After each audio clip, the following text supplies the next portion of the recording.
Vamos agora para a Europa, porque no noticiário internacional, o governo dos Estados Unidos decidiu fechar as portas da sua embaixada lá dos Estados Unidos na Ucrânia, após a ameaça de um novo ataque aéreo em Kiev, na capital ucraniana. Quem está conosco agora, nosso correspondente internacional, Luca Bassani. Luca, a gente está falando um pouco também da vitória de Trump aqui, consequências, mudanças, e nós estamos aí nos deparando já dessa decisão ainda no governo de Joe Biden. Seja muito bem-vindo aqui ao Linha de Frente, Luca. Prazer tê-lo conosco. Prazer também revê-lo aqui, Marcelo Matos, a todos os nossos debatedores, nossa qualificada audiência. Nós estamos sempre comentando aqui no Linha de Frente, nos outros jornais da Jovem Pan, que durante o último final de semana, em um dos seus últimos atos como presidente, Joe Biden autorizou os ucranianos a utilizarem mísseis de longo alcance de fabricação americana para atacar a Rússia. Mísseis esses que podem alcançar até 320, 350 quilômetros de distância e causar grande estrago em cidades russas populosas, importantes. Como resposta, os russos ontem, e nós trouxemos aqui também essa informação, atualizaram a sua doutrina nuclear, ou seja, em quais circunstâncias eles podem utilizar armamentos nucleares em uma questão relacionada a guerras. E eles alteraram essa doutrina exatamente para que, se um Estado não nuclearizado, um Estado sem armas nucleares como a Ucrânia, caso auxiliado por um Estado nuclearizado, aí podemos pegar Estados Unidos, França, Reino Unido, para utilizar os armamentos desses países para atacar o seu território, a Rússia poderia responder com armas nucleares táticas. Exatamente nesse sentido, a gente vê que a Ucrânia já lançou mísseis de longo alcance de fabricação americana e britânica, inclusive os famosos Storm Shadow, que podem alcançar até 550 quilômetros de distância sobre o território da Rússia, informação que foi confirmada pelo Kremlin e também por fontes ligadas ao Pentágono.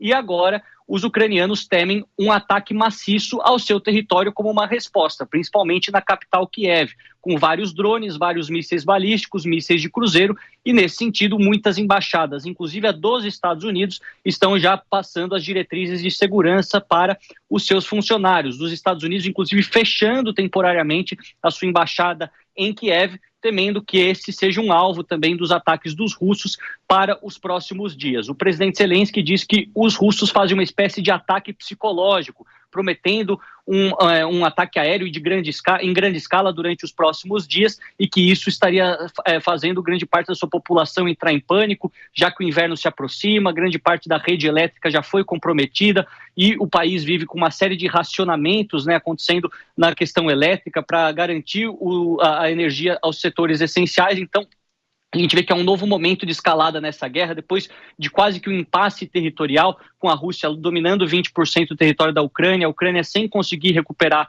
essa área, e inclusive com soldados norte-coreanos dentro da Rússia, já treinando com os russos e possivelmente sendo utilizados para guardar posições de defesa dentro da Ucrânia. Então, o tabuleiro geopolítico, ele agora toma um outro formato e provavelmente permanecerá nesta crescente tensão até assumir a posse de Donald Trump no próximo dia 20 de janeiro, que já prometeu acabar com essa guerra o mais rápido possível. Não sabemos se isso de fato acontecerá, mas sabemos que Donald Trump é muito influente e muito próximo a Vladimir Putin, que seria também um daqueles responsáveis e que poderia acabar com essa guerra da noite para o dia, se assim podemos dizer. Luca, o Sérgio Zagarino tem uma pergunta para você. Pois não, Zagarino? Olá, Luca. Sempre um prazer falar com você. Tamanha inteligência. Toda vez que você fica falando aqui, eu fico aprendendo, admirado com você, cara. Obrigado. Eu queria só fazer um comentário e ouvir você em relação a isso. O Biden perdeu, né? O Trump foi eleito, o Biden vai sair. A partir desse momento, a gente vê que depois de mil dias de um conflito, agora eles estão começando a utilizar esse armamento de forma maciça em ataques à Rússia. É óbvio que vai existir um contra-ataque e essa escalada vai aumentar. Será que não seria um desespero ali de fim de governo, de fim de festa, podemos dizer assim? Já que Trump vai assumir a posse e provavelmente vai costurar o acordo ali das regiões que fazem a fronteira com a Rússia para acabar, para colocar fim na guerra. Até porque não vai ter mais dinheiro para financiar. E o recurso que está sendo utilizado pela Ucrânia para essa guerra é dos Estados Unidos. A Europa também já abriu mão. Você muitas vezes já falou que talvez eles não estejam tão interessados mais e o fim da guerra está próximo com a posse de Trump. Por que o Biden, então, permitiu, por que o Pentágono permitiu, a essa altura do campeonato, a gente há aproximadamente 2 meses do eventual fim dessa guerra, eles utilizarem esses mísseis agora, nessa altura do campeonato? Sérgio, a gente realmente faz essas perguntas. Obrigado primeiramente pelos elogios. Eu acho que é importante essa questão do financiamento, começar a resposta por ela. A Ucrânia, desde que começou a guerra, ela recebeu cerca aí de 160 bilhões de dólares. Deste contingente, quase 80 bilhões foram dados pelos americanos e os outros 80 por outras nações do mundo, principalmente os países europeus. Então, supondo que Donald Trump, no começo de janeiro, acabe de vez com o financiamento para a Ucrânia, isso significaria quase uma redução de 48%, 50% do orçamento que o Zelensky tem nesse momento. Então, ele sabe que se já está difícil para reverter o cenário com todo esse dinheiro agora em caixa, num cenário sem os Estados Unidos é praticamente impossível. E ele deixou isso bastante claro, que sem o apoio americano, a Ucrânia perderá a guerra. Zelensky falou isso, palavra por palavra, em uma declaração ontem. Não bastando isso, a gente vê que Zelensky, no fato, é quem corre contra o relógio. Qual é o desfecho mais provável para essa guerra? Donald Trump assume, força um acordo com a Rússia e isso significaria a perda automática de 20% do território da Ucrânia, com algumas garantias de segurança para que aqueles restantes 80% não sejam atacados no futuro. Isso não é o que os ucranianos querem, não é o que o presidente Zelensky quer, mas é aquilo que a Realpolitik, aquilo que nós temos em mãos agora, possibilita ter. Aquilo que pode acontecer é os ucranianos utilizarem esses armamentos agora autorizados pelos americanos, causarem certo estrago em cidades importantes da Rússia e terem maior grau de negociação, uma vez que sentem-se à mesa em fevereiro do ano que vem. Algo que pode acontecer, mas é pouco provável. Ao mesmo tempo em que os russos podem vir em novo movimento de ataque e dominar mais do que 20%, ou seja, é uma medida muito arriscada. E quem está com a decisão na mão é, de fato, o presidente Zelensky. Os Estados Unidos, com os democratas, e agora Joe Biden deixando a presidência, deixa claro que o apoio à Ucrânia é irrestrito e seria ainda irrestrito caso Kamala Harris vencesse as eleições. Não aconteceu, ele quer simplesmente ver até que ponto isso vai. Mas eu acho importante a gente destacar que agora é um governo de transição. Nesses próximos 60 dias, e faltam exatos 60 dias para Donald Trump assumir, já há diversos ministros, diversos funcionários de alto escalão de ambos os partidos, de ambas as gestões, conversando e tomando as decisões que têm uma influência muito grande em todo o mundo, de maneira conjunta, para que o próximo presidente não herde uma situação completamente catastrófica e desastrosa no mês de janeiro de 2025. Então, acho que tudo aquilo que está sendo autorizado ou falado tem um mínimo de consentimento de Donald Trump, por mais que seja uma política que pareça ser totalmente diferente com aquilo que ele prometeu. Não vai ter nenhum tipo de ataque com mísseis de longo alcance em Moscou, em São Petersburgo. Não acredito que chegará neste nível a autorização de Joe Biden prestes a deixar a Casa Branca. Luca Bassani, diretamente da Europa, daqui a pouco ele retorna conosco. Valeu, Luca. Eu quero ouvir os nossos debatedores. Vou começar com a Maria, falando justamente dessa questão aí agora, ambos os lados, né? Essa expectativa da possibilidade de um cessar-fogo e, é claro, esse território será anexado inevitavelmente pela Rússia. E o Zelensky, como é que ele volta para casa, né? Quer dizer, aquela história, né? Porque Putin acaba voltando de uma maneira vitoriosa, ele conseguiu. E como combinar com o Zelensky isso, ele querer voltar para casa com essa derrota, ou então não tem o que fazer? Olha, é de fato um fracasso político para o Zelensky se isso acontecer, né? Como o meu colega Zagarino colocou aqui, muito bem colocado, 1000 dias de guerra, e o Bassani mesmo mencionou que caso o Trump assuma o compromisso que ele assumiu, né, de cessar a guerra nos seus primeiros dias de mandato, a Ucrânia sai perdendo, né? Como ele disse aqui, perde cerca de 20% da sua região, que é a região de Donbass. A Ucrânia e a Rússia têm um problema histórico de questões territoriais, envolvendo a própria Crimeia.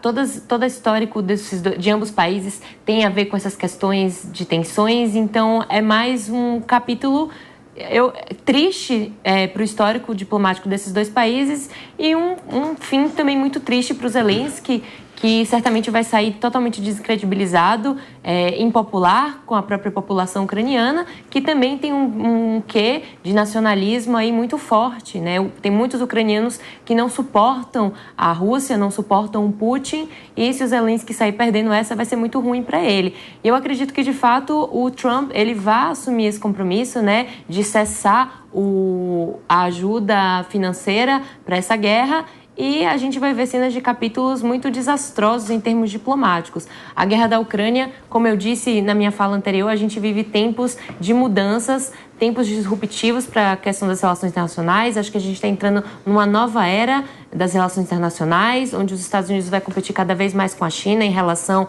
à influência global, né? Cada um com o seu perfil. Não dá para a gente comparar ambos os países, eles têm traços completamente diferentes, mas os Estados Unidos vai estar aí, né, compondo esse cenário desse conflito desastroso. Eu acredito que tem muitos estudiosos das relações internacionais que falam que a Terceira Guerra já começou com a guerra da Rússia e Ucrânia. Resta saber o que irá por vir aí nos próximos capítulos. E até mesmo o freio, né, das ações dos demais países se dá em razão do arsenal bélico nuclear da Rússia, né? E a figura de Vladimir Putin, porque de fato ele poderia apertar o botão, essa que é a verdade, né? Então, por isso também é melhor haver um rearranjo do que o temor, como você falou, quase um prenúncio de uma guerra mundial que haveria aí a possibilidade de ser o fim mesmo da extensão particular do próprio planeta. Exato. Eu só queria incluir também, a gente falou mais cedo também, né, das relações comerciais, do Brasil incorporando esse novo sul global. Um colega aqui apontou a questão do pragmatismo nas relações internacionais, e eu destaco aqui, né, para de fato a gente prestar atenção muito na falência de um sistema que não conseguiu reverter esses conflitos que a gente está vendo aí hoje em dia, que é o sistema ONU, é o sistema multilateral e o Conselho de Segurança. A Rússia própria incorporando o Conselho de Segurança da ONU, que é o principal órgão responsável para justamente evitar esse tipo de conflito, se mostrou totalmente ineficaz e ineficiente em... O que não é de hoje, né? Pois é, mas é uma crise que vem... que para mim, esse é o cenário que é... Não, mas a pergunta estamos falando só com o cidadão de Kiev. Me falou aqui, eu morei em Kiev. Então, sim, enquanto eu jogava bola, eu morei em Kiev. Mas a questão que você levantou aqui, Maria, é muito pertinente, porque cadê a ONU nisso tudo? Para que serve a ONU nisso tudo, então? Essa é a pergunta que eu quero fazer para vocês de casa. Quem é que está ganhando com essa guerra? Na verdade, toda guerra a gente só perde. Porque se a Rússia, como diz bem aqui o Marcelo, se a Rússia quisesse de verdade acabar com essa guerra, não tem como comparar o armamento bélico, a força bélica da Rússia com a Ucrânia. Eles vão minando ali, fazendo com que eles se entregassem. Gente, toda guerra ela não é pacífica, tá? E o que a gente está vendo agora nesse momento começa a ir para o campo político, sabe? Enquanto você tem um pessoal de esquerda que está apoiando ali a Ucrânia com dinheiro, 180 milhões... Gente, bilhões, né? Desculpa aqui. Bilhões, até... Meu Deus do céu. 180 bilhões de reais sendo financiado. É uma loucura que um país consegue financiar armamento para que a outra se beneficie. A gente não está falando da Primeira Guerra Mundial, nós não estamos falando da Segunda Guerra Mundial, onde esse tipo de comportamento era muito comum. Principalmente vindo dos Estados Unidos, que faturou muito com a Primeira e com a Segunda Guerra Mundial. E agora está tentando faturar ainda mais com essa guerra entre esses povos, da Rússia e da Ucrânia, o que é lamentável.